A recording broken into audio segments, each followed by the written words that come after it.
Kevin O'Leary, he's here with me now. That's good news. We said that Trump would never get Greenland, and now he's got the framework of a deal for Greenland. And now he says he wants to go after Canada. Kevin, I can't take that seriously. Can you? Here's what's going on, Stuart. I mean, I'm pretty excited because the Greenland deal, whatever it's going to be, may not be purchase of sovereignty. It may be access or co-management to put in this dome of defense that he's been talking about. So you've got Alaska on the west, you've got Greenland on the east, but you can't do this dome with what's right in the middle, and that's Canada. Yeah. So you saw, if you looked at the text of the two speeches within 12 hours of each other, Carney, that's the Prime Minister of Canada, throwing barbs at Trump. Trump throws barbs back saying, Mark, don't say those kind of things. That's Trump speak for let's start talking. He's not going back in buying the country. That's a non-starter. Everybody knows that. But a strategic alliance so that this dome idea, call it the golden dome of defense, whatever you want to call it, the technology exists for this now, but you got to put Canada in the middle. I went long as soon as I heard that, the Canadian dollar.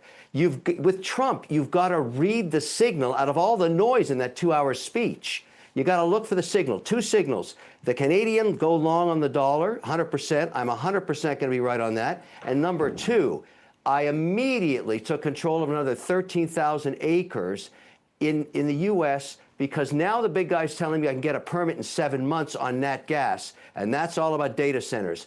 I love what happened in Davos. I've never seen so much policy. You just have to listen. You have to listen to all the whatever you want to call it, the bluster. But there's some great stuff coming. Got it. Different subject. I want you to listen to what the Citadel's CEO, Ken Griffin, had to say about economic policy in the Biden era. Watch this.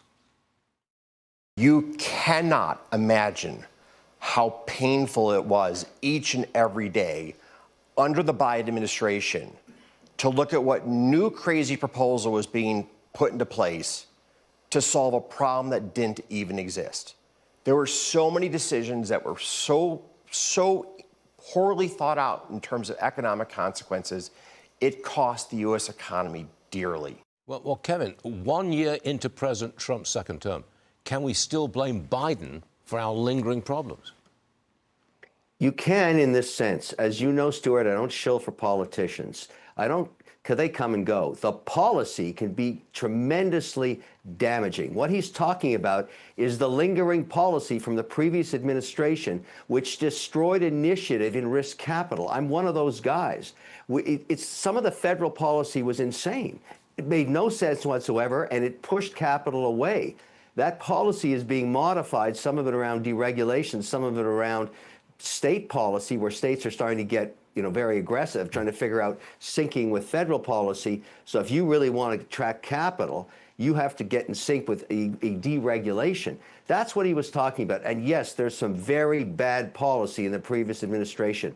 And I'm not trying to beat up Biden himself. I don't care. That policy was written by lawmakers, many of them, not just one.